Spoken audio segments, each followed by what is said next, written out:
শুধুমাত্র এই দোয়াটি একবার পড়েন, আল্লাহ তাআলা আপনার 90 বছরের গুনাহ মাফ করে দেবেন ইনশাআল্লাহ। আপনার 90 বছরের গুনাহ মাফ হয়ে যাবে যদি মাত্র এই দোয়াটি যদি একবার পড়তে পারেন। আপনার ভাগ্য খুলে যাবে, রিজিকে বরকত আসবে, মনের ন্যাক আশা পূরণ হবে, আল্লাহ আপনার সব দোয়া কবুল করে দিবেন। সুবহানাল্লাহি ওয়া বিহামদি।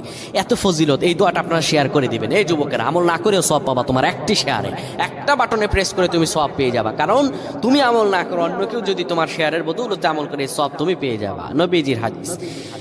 আমার ভাইয়েরা, আল্লাহর কাছে দোয়া করা, আল্লাহর কাছে দোয়া চাওয়া, এটি হলো মুমিনদের কাজ। আমার আল্লাহ বান্দাকে বলেন, বান্দারে উদউনি আস্তাজিব লাকুম, আমার কাছে চাও, আমার কাছে চাইলে আমি আল্লাহ তোমাকে দিয়ে দিব।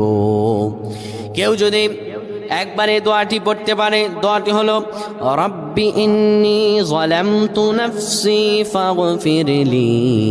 কেউ যদি এই দোয়াটা একবার পড়তে পারে, আমার আল্লাহ তাআলা তার 90